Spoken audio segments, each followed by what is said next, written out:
Thanks to all who've been helping us get set up and get our technology aligned and working for us here this morning. Just wanted to welcome everyone to today's discussion on healing and hope, the deeper discussion on targeted universalism as a strategy for transformative change. I'm Stacy Wegley. I'm with Community Initiatives and sitting in Cincinnati, Ohio today, and just grateful to be here with you all. We do have a full house and would love to get each of you to join us initially by joining us in the chat room. If you take a couple of minutes and just enter your name, your organization, and perhaps the community that you're with. Taking a quick moment as we'd like to begin today's discussion with land acknowledgement. We'd like to begin by acknowledging with humility that the land where we are today is the territory of the people of the Salish Sea. Their presence is imbued in the waterways, shorelines, valleys, and mountains of the traditional homelands of the Coast Salish people since time immemorial. As we go forward today, we'll be talking about how you as individuals and organizations and as a larger network are moving from response to resilience, really grounded in a lens that is focused on advancing equity. There are a number of pre-meeting sessions. Today is the first of 3 that will be leading up to your annual partner convening in August, and with the addition of weekly resources to be reinforcing and expanding our opportunities to learn together and think together before we share time together in August. Liz, we so at Community Initiatives appreciate you inviting us in to help host and facilitate today's conversation. Monty Roulier from our team will be helping to provide some light guidance in today's discussion between Liz and so honored to be joined today by John Powell. We invite you each to listen deeply, to add your reflections and questions to the chat as we go forward. And as the discussion goes on, please feel free to add additional resources, readings, other pieces that have been moving you lately or have been supporting your work, and share with others. We'll spend about 60 minutes together in conversation, and beyond that 60 minutes, be able to turn to some smaller group discussion, again, to reflect and share and to think more deeply together about what we've heard and how we might put what we've heard to work. My colleague David Gibbs will be helping to facilitate and host that part of our discussion today. Certainly look forward to our time together today, and Monty, hand it over to you to help us jump in. Thanks, Stacy, and hello, everyone. It's really a delight to join you, and we've been looking forward to this conversation with 2 special individuals that I think most of the group knows well. Liz, of course, with the North End Accountable Community Health, helping to lead that up, and somebody I've had the real honor of partnering with over the last few years and always, frankly, learning from in the ways that she kind of graciously and courageously leads. And then, of course, John Powell, again, who's been part of your journey, but his work, his writing, his thinking, his actions have been highly influential around how a broader community is really thinking about structural racism, thinking about othering and belonging, and thinking about fresh ways of looking at this world through lenses and frameworks such as targeted universalism. So excited about pulling that together into one conversation. And just a little bit of context I've been asked to offer that give maybe a little grounding in this conversation. Our team has joined a handful of others nationally based on a federal agency request to really engage other non-governmental organizations and communities to really look at what kind of recovery and resilience look like initially with COVID. And that has manifested itself or taken the shape of Thriving Together, which we're calling a springboard. And the first thing that I think the collective recognizes that we're not trying to recover to the status quo, but we're trying to recover to a different destination, a different North Star. And that really is around thriving people and places, all people, all places thriving, no exception. And so without going into unpacking all the different pieces here, it's relevant to this conversation today in a couple different ways. One is that we have this legacy moment that we're talking about that is not just about this invisible kind of virus, this pandemic, but really, particularly with indelible images of the murder of George Floyd and the recent uprisings for racial justice, a recognition that we are in a unique moment, a disorienting moment, an unprecedented change in many ways, and that in many ways points to legacies of not just kind of the making in the last handful of years, but they go back for centuries, including structural and racism in many different forms that are woven into our communities and institutions. But it's also a period where we're kind of rediscovering and maybe our interdependence. And so we are naming this as a legacy moment because it's a moment of both reckoning and choosing around what type of future we want for our communities, our neighbors, our kids, and our grandkids. And so there's actually quite a science around thriving, what it takes to help people thrive. And that's not just unique to the United States. And so that changing course, those kind of rainbow lines that go to these vital conditions that we all depend on for thriving, no matter what stage in the life course we're on. And I won't, again, try to unpack those, but I just want to name that we've been trying to really crowdsource the wisdom of NGOs that are working on places and things like humane housing and what meaningful work and wealth looks like. And I'll just double click on that pink line around belonging and civic muscle, which is one of those vital conditions that I think is especially important today around what does belonging look like and feel like, and how do we find ways to build our collective muscle in places like the North Sound to actually act on and create the thriving that we all desire, I think, for our kids and our grandkids and our people today. So the path to renewal is really an opening up of a broader conversation, not just these pivotal moves, but an opportunity to start to reimagine what a civic life looks like that really starts to address our alien democracy, but also a much more inclusive way beyond voting for people to contribute to civic life, or for people to contribute to a renewed economy that actually promotes well-being, that's not extractive, that really has economies that work for everyone and not just a handful of folks. And then finally, really opening up conversations nationally around what does a renewed emotional, social, and spiritual life look like? How do we break cycles of intergenerational trauma and really pull into the reservoir of our emotional and our spiritual strength? So I know I've just shared a lot, but that's a little bit of how we started this conversation with Liz. And how it relates to this conversation is that when we had this opportunity, we immediately thought of the North Sound and the leadership that North Sound and the journey that the North Sound through the ACH has already been on. Among some of the other leaders, of course, you'll hear Liz's voice in just a moment. So those of you who can't see this screen, one of the comments that Liz had made in this process is, I have an inherent belief that the more we take care of the people in our community, the better our economy and our society will be. And I'm going to give Liz a chance to really build on that. And then just one other quote that shows up in the springboard, Amplifying to the Nation, is from Daryl Hillier's Children of the Setting Sun and with the Lummi Nation. And Daryl, who I don't think is on the line right now, says, when we remember that we need to gather ourselves in the spirit of the moment and the spirit of our ancestors, the spirit of all living things, and the spirit of Mother Earth, then I think we have a real foundation for change. And I'd love to kick off that quote and those sentiments by bringing both Liz and John Powell into this conversation, and maybe Liz in particular to start with. What is this? We've been talking about this historic moment. What is significant in your mind about this moment in time, both for the country, but also particularly for North Sound, and what is it revealing? Thanks, Monty. And it's amazing to always be a jumping off point from something that Daryl has shared. So I think the pivotal part of today is that it has sustained so much of the airwaves, the kind of the popular psyche, that there's something happening. And, you know, the challenge, of course, is, so what do we do with that? And for me, the various layers at which there is pain and anxiety and hope and healing, to go to kind of the title of this session, that those things are all happening kind of interchangeably, they're critically important, and I think just put us in a very different space.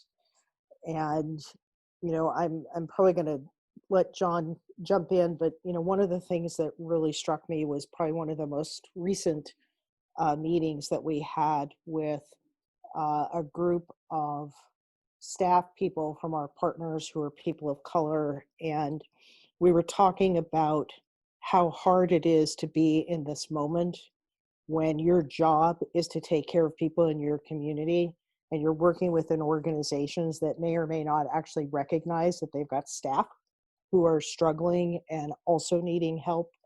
And so being in this very this place where you're constantly having to play multiple roles and not always having somebody recognize you and take care of your needs as well. So if we can figure that out, that would be a pretty amazing thing.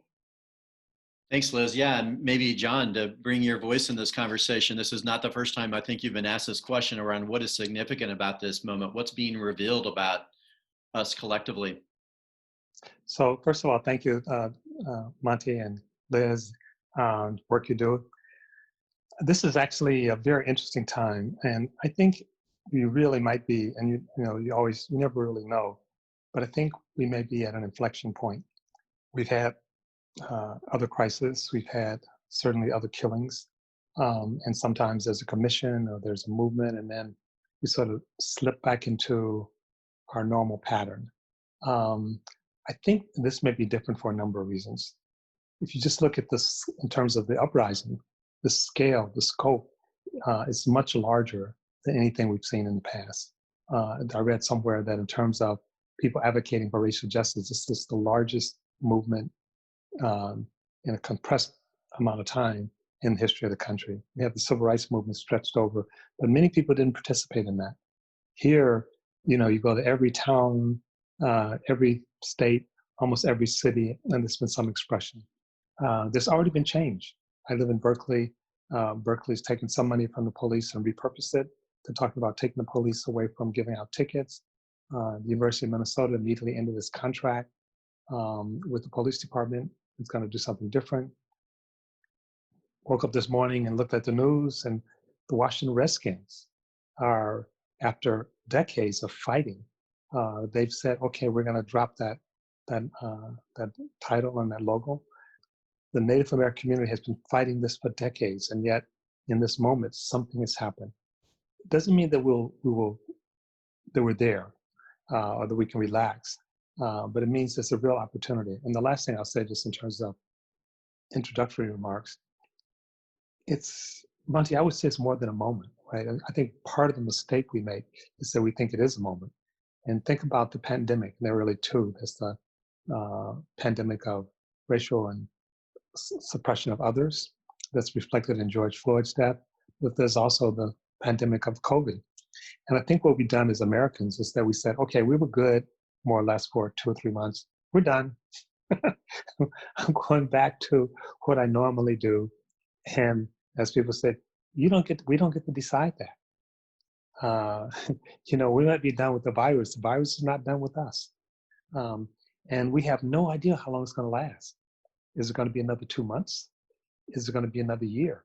Is it going to be another 2 years? Again, another story in the paper said, even after we get some kind of antidote,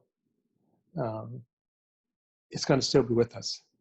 That the scale, when you're talking about inoculating maybe 6-7 billion people. I mean, so I guess I'm just saying that we're still in something, and it's going to be protracted.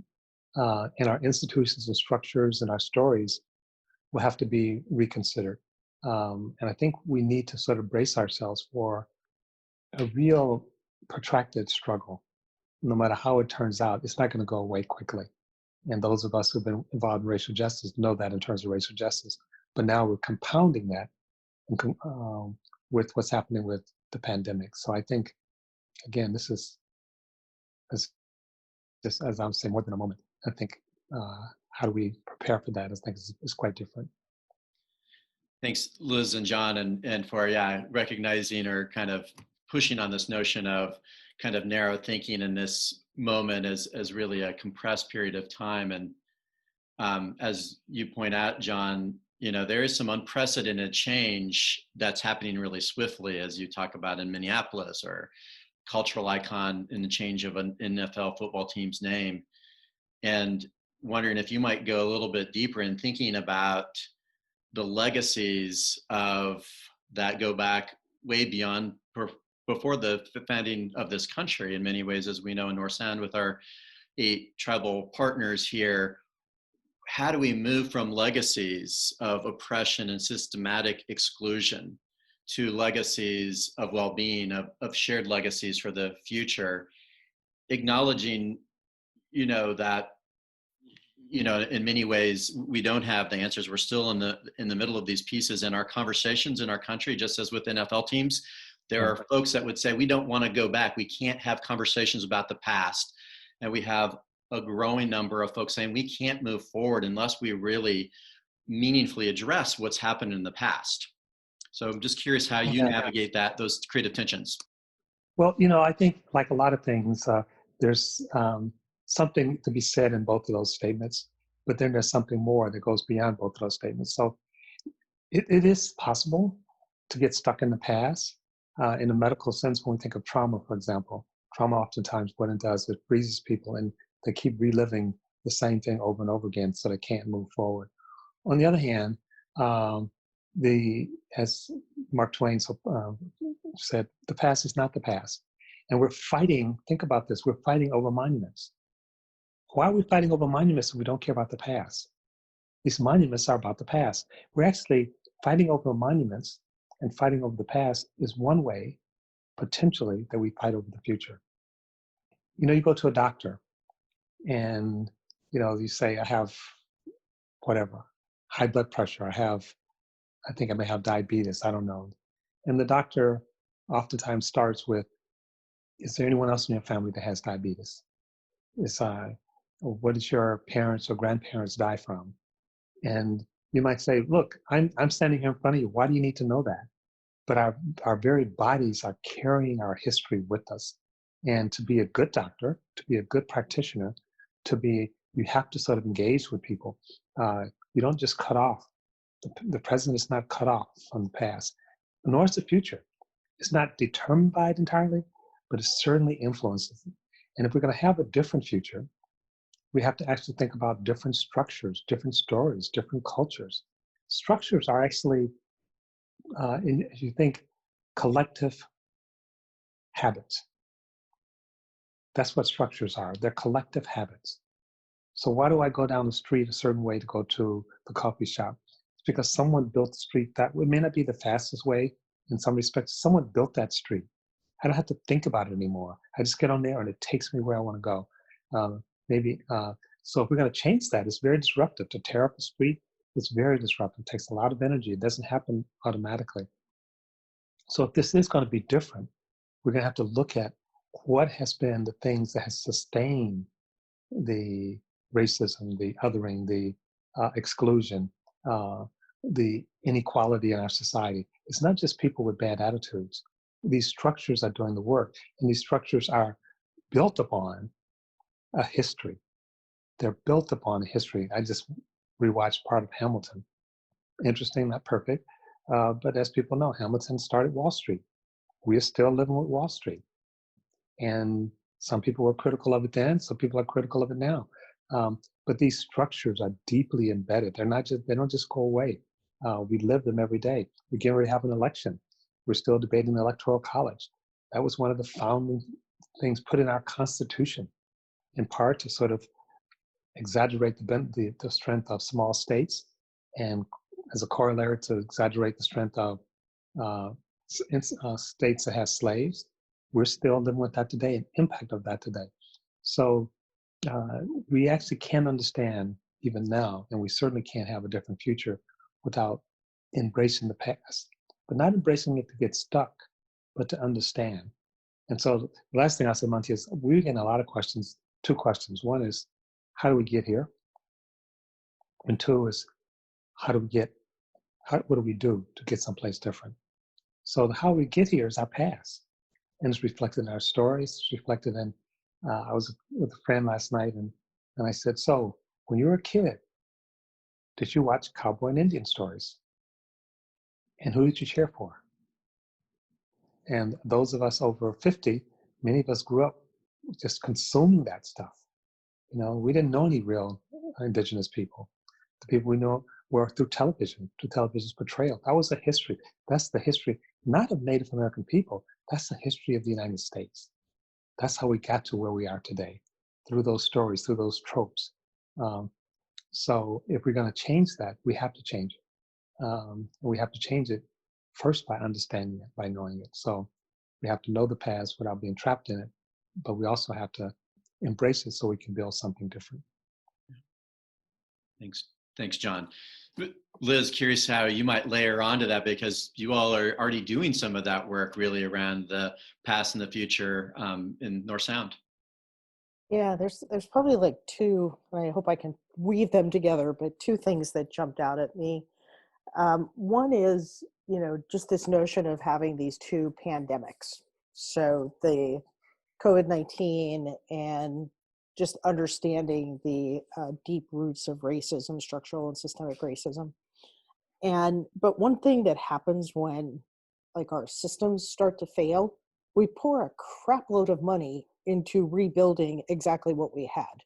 And so when you think of the federal dollars that have been released, they are to prop up a system that on one side of our brains, we're hearing that's a system that's never worked for us, but we panic at the notion that a business is going to close or, a line of industry is going to be struggling.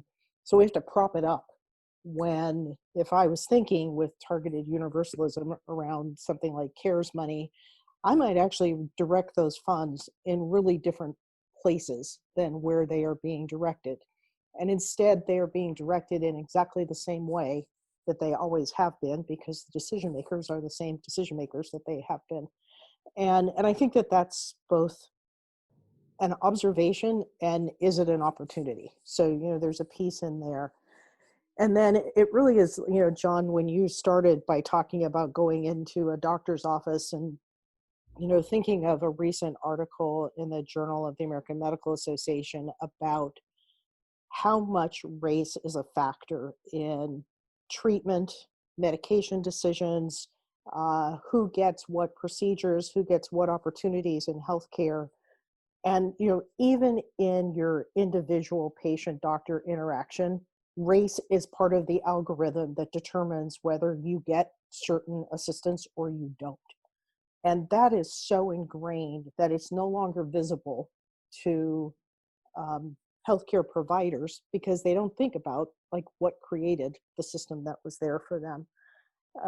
Why do we have schools that are based on property taxes that just kind of reinforces the notion that there will be really amazingly enhanced schools and really underfunded schools?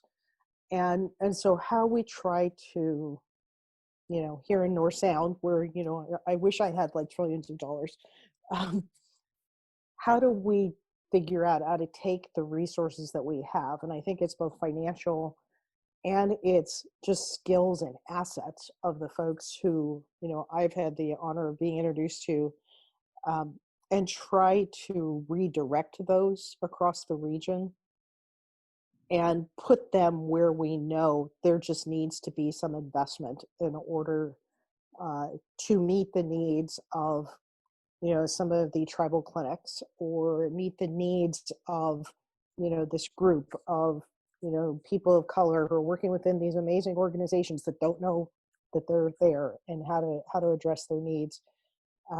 We've got so much information, and yet I still have like large providers who are expecting they're going to be treated in a certain way because they're large and they're traditional.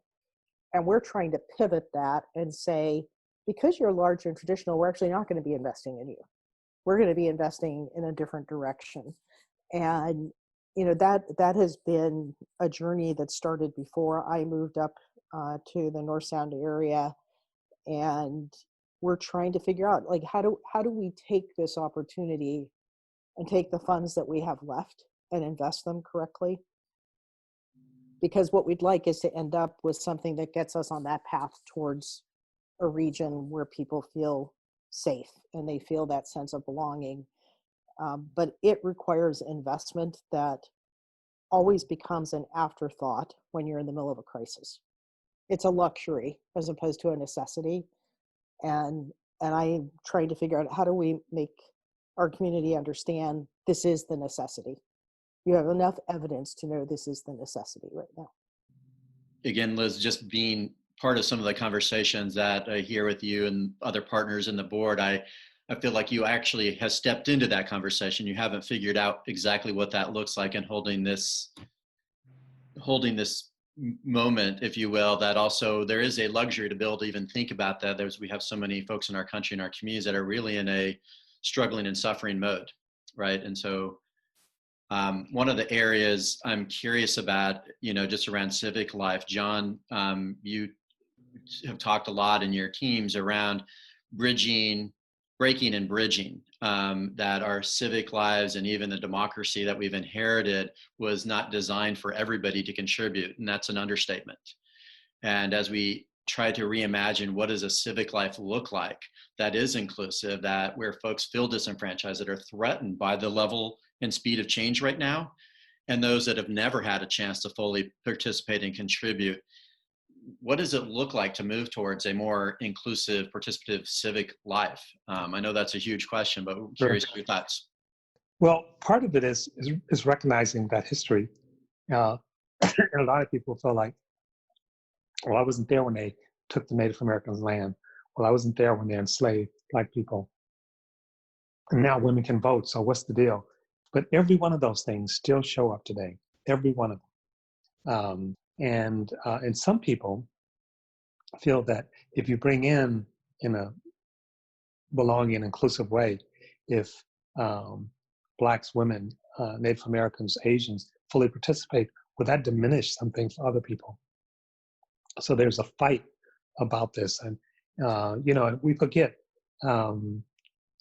it's interesting when you think about the fights around the flag, and especially now the Confederate flag, not even the flag, the Confederate flag. It's among the same people who will turn around and say, we can't live in the past, but we're going down to Gettysburg and reenact that glorious battle all over again. So I think it does have to be some education. As Liz suggested, I think it has to be also how we use our resources. When the pandemic first happened, I deployed my team to sort of start looking at things. And one of the things I suggested was looking at disaggregated data. And I have a team of people who do data, and they kept saying, it's not there. It's not there. We're not collecting disaggregated data. And there were a number of people, including quote unquote liberals, who were saying the pandemic is the great equalizer. And I said, that's not true. We didn't have the data to demonstrate it, but it was obvious that when you take something and send it through a system that's flawed and is structured and is hierarchical, then that new thing will actually reflect all of those inequities, reflect that hierarchy, reflect that the history of exclusion and racism. And so people were somewhat surprised when they found African Americans were dying at a much higher rate, being hospitalized at a much higher rate. It's interesting. On the negative side of it, African Americans were higher on every regard. More people getting affected, more people dying. But on the care side, on the resources side, they were under-resourced. So there were no testing facilities in the African American community. They weren't being hospitalized. They didn't have access to ventilators. And so it's like, again, just reflected. And then it turns to the Native American community. You saw exactly the same thing, but in some ways even worse. What was one of our interventions? Wash your hands frequently every time you come inside. The Navajo Nation, one of the largest tribes in the United States, 30 to 40% of the people don't have access to running water. So the intervention doesn't even make sense. And then it's like, okay, you can't go to school, so get on the internet. That's how we're going to do school. Again, large communities, both urban communities, rural communities, Native American communities don't have access to internet. So it reminded me of Katrina when they said, a hurricane is coming, get in your car and leave. Well, again, it turns out 35% of African American community did not have cars. And so even the intervention was reflected on the existing exclusion. And then in Katrina, which is very interesting, the press for a while was saying the country should not bend itself out of shape to help Blacks because they didn't leave. We told them to leave, they didn't leave. So they were blaming blacks for not leaving. You're seeing some of that right now, where the Surgeon General, when it first came out that blacks were contracting the virus at a higher rate, his first thing was, well, they ought to stop smoking and lose weight. It's like, really? I mean, just amazing. So the stories were wrong. And the question is then, can we tell a story where we all belong? So it's not belonging just of one group with the exclusion of other groups. It's belonging of all groups where no one is left behind. And if no one's left behind, it's going to mean different investments in different communities. I live in the Bay Area. We don't need another, Wi-Fi tower in the Bay Area, but they do in Arizona, Tuba City. They do probably in North Sound. So it's not getting everybody the same. So how do we use these resources to make sure that we address that? I'll give you one last example. There was a good article about Federal Reserve Board. Federal Reserve, the interest rates are effectively zero. It's trying to get the economy back on its feet. But the tendency is, as soon as, quote unquote, the economy starts to move, the interest rates will go up. In the past, when that's happened, it's not because the Black community or the Native community is really benefiting, it's because the white community is benefiting. And then it's like, okay, we solved the problem. We can start letting interest rates go up again. Instead of saying, we actually really need to look at those groups who are historically left behind and put things in place, and that's target universalism, to make sure that their needs are addressed, because this overall strategy, washing your hands, the overall strategy, sheltering in place, the overall strategy, keep 6 feet apart from everybody, only works for some communities. Yeah. And it's not that those communities aren't important, but they're not the entire community. They're one aspect of the community. And so how do we actually make sure that the communities who are left out, who are disappeared, who are ignored, are included? That's how we build the civic muscle. We build the civic muscle, and instead we do just the opposite. We make it harder for those communities. We make it harder for them to vote. We make it harder for them to participate. We make it harder for them to speak. So it really does require, in some sense, not just focusing on those communities. It also requires us rethinking all of our strategies, because many of our strategies were built to be exclusive. And so you can't just fix it with a small add-on. If you do it right, it's actually going to affect all of us. But it should affect all of us so that all of us can belong and all of us have a stake in the resources of this country. Thanks for that, John. I wanted to just double check. I've been kind of following the chat, but I'm not the best multitasker in the world. I don't know, David or Stacy, is there anything that you would like to list up in the chat? I get the sense that folks have been kind of quoting and naming some of the things that they're hearing from John and Liz. Lots of great comments in the chat. A reassertion by Megan of this inflection point that we find ourselves in and the need to keep pushing. And Jackie says she feels seen and heard. I'd love to hear her say more about that and invite you to actually unmute yourself, Jackie, and speak into that.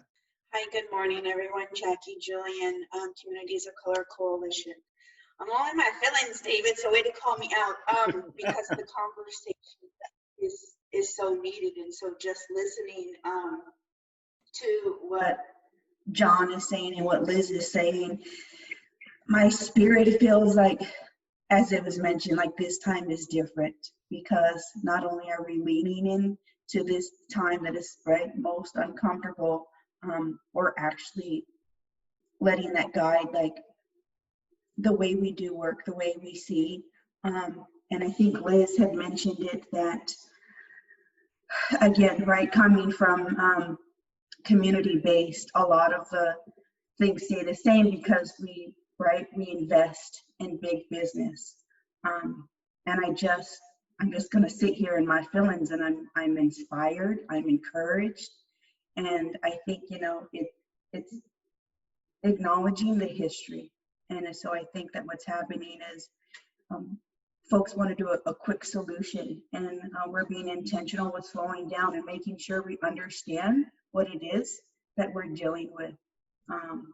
So I'm super hopeful and happy to be here. Thank you. Yes.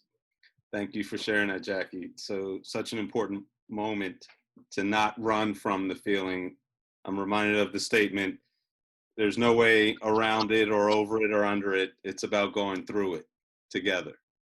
And so that means both individually and collectively. And we want to encourage you all to continue to put comments into the chat. We are monitoring it. And we want to lift up your questions. So Monty, I'm gonna hand it back to you for a moment while we keep an eye on it. Thanks, David. Yeah, I'd love to, with John and Liz, maybe pivot. Targeted universalism has come up. I know this is not a new concept for the North Sound. And as somebody who is a neophyte in really understanding it, but has some understanding reading that this holding this tension between universal values, the universal aims for everybody to belong and to experiencing thriving, and I add that language to that, and that each community and individual is situated a little differently and requires different strategies. So I know this is not a new path, but perhaps in this moment again, in the broadest sense of the term moment, what does it look like for North Sound and for our country, which shows up in the springboard, to really operationalize this targeted universalism idea, this framework? And Liz, maybe since we haven't heard your voice for a while, maybe you could just catch us up on thinking about targeted universalism and what's already kind of been done. And maybe John, if you wouldn't mind kind of layering on what that could look like moving forward. Sure, I will start, and if Nicole is on and wants to jump in and add anything behind me, that would be great. We were introduced to targeted universalism by a colleague from the Portland area, Ben Duncan, back in the fall of 2017. And it just kind of clicked for us as a missing piece or strategy around what we were doing with the Medicaid Transformation Project. And if I were to describe the kind of an example of a before and after scenario, I'll go back to John's example of going in and having a doctor say, "Do you have diabetes?" That the ACHs have an expectation that we're going to move specific metrics. So if you think about a metric like, are you doing better at measuring people's hemoglobin A1C levels, which you do for people with diabetes? The doctors around the North Sound region said, well, the thing to do is to give doctors more money. If you just pay doctors more, we will get better at that. And what we ended up saying was, well, the thing that's going to actually make a difference is if people have better access to medication and they've got better transportation and they actually can get to affordable foods. So we decided to invest in community-based organizations that were supporting people in communities differently, and we ended up not giving doctors more money, but it was really a way for us to say, where is it that we've got some leverage points, and how do we invest there? And so it ended up that our region took a very different approach, and then in addition said, we know, for example, that diabetes is, the prevalence among the tribes is higher. So how do we actually begin to partner with the tribes, their clinics, their education systems, which led to this partnership with Children of the Setting Sun Productions, because in order to actually address something like diabetes, we needed to have different strategies than a doctor and a test and a lab. And it really helped us to think about which populations we were focused on, what were the strategies, and we were just so focused on how can we invest in a way that would lead to some long-term change and raise up folks who are doing the work in communities differently than they were before. Thank you. I'm just real quickly, and would love to pass back over to John, how this idea is being embraced by some of your partners, and this is a new way of thinking, particularly for larger anchor institutions and hospitals and FQHCs and businesses.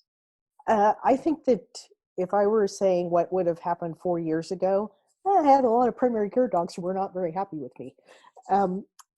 What has happened over the last 4 years, they have been so grateful for the relationships, the partnerships, sometimes learning about community assets that were only blocks away from them that they didn't know about, and that they have seen things get better within their own organizations because they have a greater awareness and greater connections to others who are also working with, their patient or client population.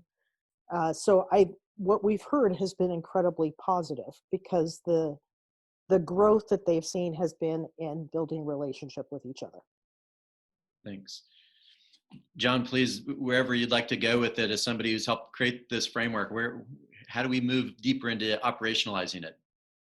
So I think, first of all, I want to just take my hat off to Liz and North Sound because it takes resources, and if you understand it, it means you're going to use your resources in a different way. And it's even different than equity in that respect. It's certainly different than just saying we're going to treat everybody the same, or worse yet, we're going to give all the resources to those who are at the top. But it does it without rancor. You're not saying we're doing it because people are Black or because people are Native American. It's because they're situated differently, have a different culture and a different expression. And the goal is to get everyone to that universal, everyone. But you have to pay particular attention to those who are historically marginalized and historically disappeared. So going back to COVID for a minute, it's one of the things you have to do is to have good information, good intelligence, good data. And what this country oftentimes does not do is have good data. And so, especially as it relates to Native Americans, you'll say, the country's doing better, and say, well, how Native Americans are doing. We did not disaggregate the data. We don't really know. And it's complicated because in the Native American community and in the Black community, there's a huge learned distrust of government. So generally when they're collecting data, it's not to help you, it's to hurt you. So part of that means also going back to something that's in your report, Monty, is that the community needs to be involved in, first of all, collecting data, setting the norms, doing the evaluation, and creating mechanisms that they know will serve them because they're running them. So target universalism is all related to that and related to belonging. So again, sometimes when we give a community resources, we then sort of set the mechanism. It's like, I want to see what's happening and I want to evaluate it for me, not for the community. So targeting universalism basically says that the communities themselves participate, especially in sort of even identifying that universal. The universal can't just be given to them. But it is universal. It's not each community has their own universal. That's not target universalism. So it's gaining steam, but it's a little bit counterintuitive because some people think that we are all situated the same. So we're going to give everybody. I mean, at one point, the federal government said something like they were given, I forget the number, but it was something ridiculous, like 100 ventilators to each state. Mm-hmm. It's like, that's the opposite of target universalism. California has 40 million people. Wyoming has 1 million. We're going to treat everybody the same. The logical of doing that, the logic of doing that is just phenomenal once you think about it. But again, part of it means, first of all, lifting people up so we see them, so we know what's going on, but lifting them up in a way that doesn't expose them to danger. One last thing I'll say is that I was on a call with some folks and they were worried about the data coming out that Blacks, Latinos, Native Americans were being hardest hit by COVID, because they're saying, in this country, if you say that, people are convinced of it, then it's no longer a problem for the country. Then it's a Black problem. Then it's a Native American problem. And why should we, then we can open up. Because if those are the people that are going to get sick and die, we're willing to sacrifice those people for some other people. So that was our worry, how we talk about this, the stories around this important, but also knew or deeply suspected that the southern states, and still this disproportionate, but the southern states, particularly who were taking that position, would soon be hard hit. That it wouldn't stay in New York, it wouldn't stay in Washington, it wouldn't stay in Seattle, it wouldn't stay, that this virus really does populate across the whole country. And that it would be one more opportunity to learn that this is not just about us, it's about all of us, even though it affects us differently. And we need to all lean into it together. and use targeted universalism. Thanks, John. And I'm kind of monitoring the chat. Liz, I'm going to do an imperfect job of maybe inviting you, a comment that we talked about last week of, one, thank you again for the targeted universalism and the nuanced approach. And some folks I hear talking about it around equity 2.0 and just, how it really bridges this notion of obviously universalism and really supporting people who are uniquely situated. One group I think that is often left out but really essential right now are our young people. Any social change as we're really looking to change our habits in the way that we show up. So Liz, again, I think I'd heard from you, and you can correct me if I'm wrong, that some of your young leaders across the North Sound, largely people of color, have been wondering how they might show up and be fully utilized in this notion of participation and co-creation. I don't know if you want to add to that and then kind of what North Sound might do about it. Boy, and now you're going to make me scroll through the participant list, because I think that a number of the folks who joined on that call are on this call. So hoping if they want to jump in that they will. I think that they're, going back to Hamilton, it was a great reminder for me that the Revolutionary War was a lot of young people. And, so as we think about what young people are doing, whether it's around the climate change protests, this racial and social justice piece, and it just goes back into kind of the 7 generations principles, that we learn about from the tribes. Like, this is their world we're talking about, their world, their future, the future of their kids and great grandkids.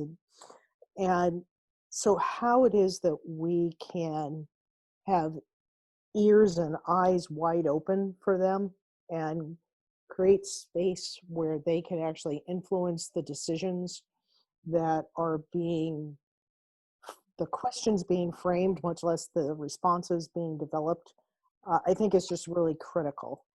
And, when you live in a state like Washington and certainly the North Sound region, I lived in Portland for 35 years, where I was always surrounded by people who would say, like, Portland is so white.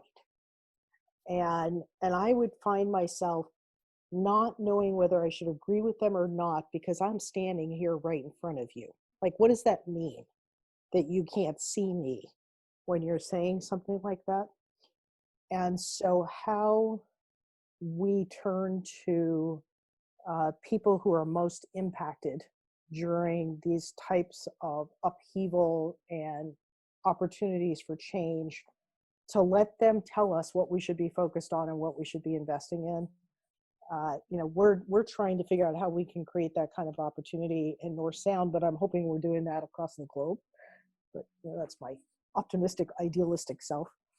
And and I don't know, I think that Holly is on. I saw that Cedric is on. There are just a couple of folks. Jackie's already commented a bit, but if any of you all would like to jump in and respond to Monty's question, know that you can unmute yourself and do that. Yeah, I feel like we have a lot of new and innovative ideas that we want to introduce, maybe to the older generations or populations. At times it's felt like, because we're the younger generation, we maybe don't have enough experience or know. And so really coming up against that at times and figuring out, in a sense, how we can all come together on that. I feel like we're at a place where, with everything that's been going on in the country, where we can really come together and start doing that. People are more open and willing to those conversations.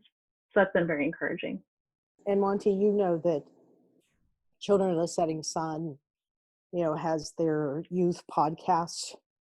And so at our last convening in August, and I think it was Eliza that stepped up and asked North Sound if we would help do a youth convening, which, we said yes to, and of course said, sure, we'll do that by September. And I don't know if that's going to happen, but we're trying. And I think it's another way of not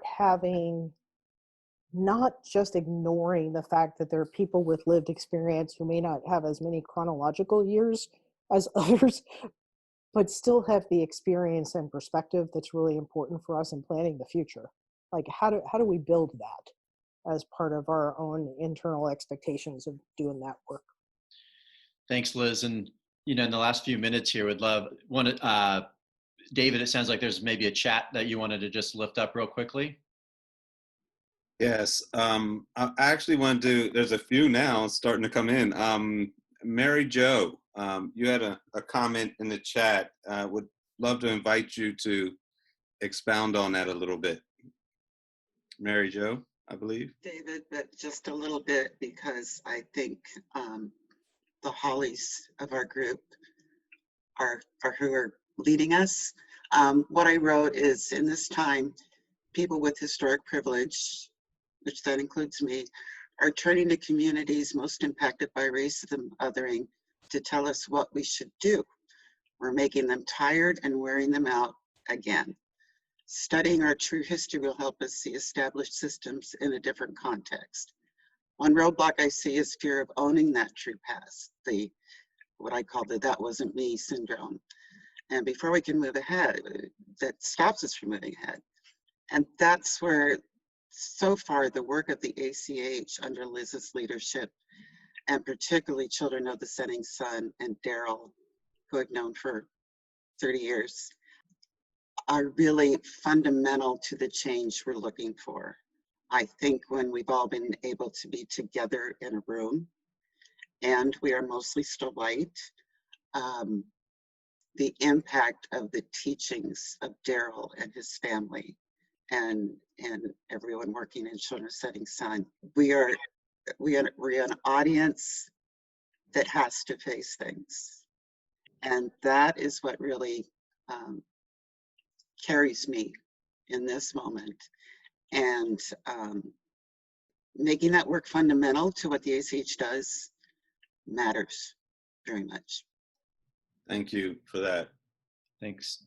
Thank you so much, Mary Jo. And I wanted to honor our time. And Liz, I think you may get pulled into the conversation in the next half an hour, but maybe just toss it back to you, John, for a moment, given the serendipity of the work that you do globally, but working in this space with the North Sound, any thoughts that give you hope, or how North Sound really continues to move forward with some of the momentum that's been created, not just recently, but over the last plus years? Oh, well, again, thank you for the opportunity. I've written that what we're seeing now is a crack in this wall of oppression. And our job is to turn that into a hole and then take down the whole wall. And there are really different roles in that. Even Kendi talks about the difference between a demonstrator and a protester.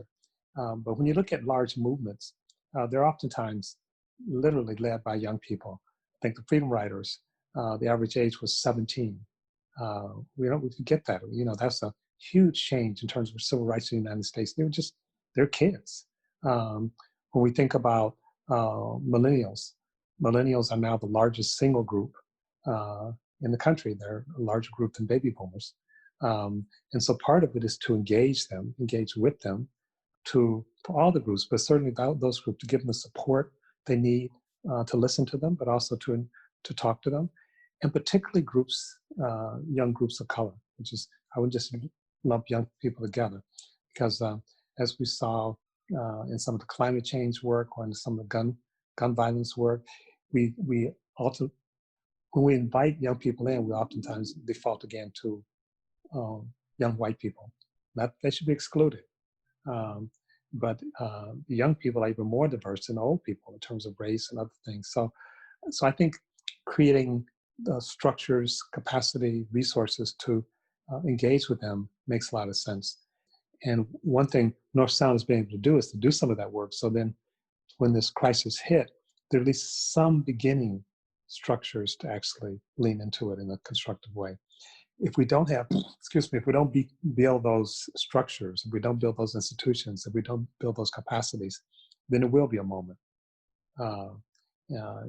But if we build those and take advantage of those, then we can actually have something that's enduring. And I think, as they say, the wisdom of young people is profound. And I have an 11-year-old granddaughter. And I lost my dad last year, and she's become my new teacher. So always saying things that it's like, okay, I got to check myself. I got to think about that differently. So, but the unfortunate thing in the United States, not only are we segregated racially, culturally, but we're segregated in terms of age as well. We don't naturally come together. It'd be great if we could figure out how to bridge that. But again, thank you for your work, and Monty and Liz and all of you. John, yeah, thank you. I know that folks would love to continue, and I think there's going to be an opportunity, which I'll pivot here in a moment, to extend the conversation in some breakouts, and David and Stacy are going to explain that. But again, what a gift, John and Liz, and the leadership that you've shown, and thank you so much for spending this time. And the last thing I'll just kind of mention is that to kind of build on what you're saying, John, because of what the North Sound ACH is doing, there are some structures in place. So this isn't just a conversation. There are some places to really lean in with some new voices and with the new way of thinking about building those structures that change our patterns and our habits. So thanks again for kind of paving the way on some fronts. Liz, any last comment from you before we pivot into our shared conversation? Yeah, I just envisioned John had just finished a talk at the Equity Summit in Chicago, and I walked up on the dais and said, hey, what would it take to get you to come to the most farthest northwest part of the United States? And, when he said yes, and our team, got to just kind of pick his brain about, what we could do up here in the North Sound region, it really has been like such an asset for us to not only have John, but the people that John has connected us to, so that it has become not only a part of like what we're doing with partners, but what we're doing internally with our own team, what our board has, embarked upon in the last couple of years to, because this notion of a commitment to equity has been a long-term thing. And I think when I was being interviewed, I described it as, equity is always awesome, but it's always an asterisk. It's an appendix, it's an asterisk, it's a footnote. And, was there a way to actually make this part of the everydayness of the work? And so, John, just really appreciate, both your support and sometimes how you've challenged us to think about things differently. And thanks for being on the call. Yep. It's my pleasure. Great. Thanks again, John Powell. Thank you. Bye-bye.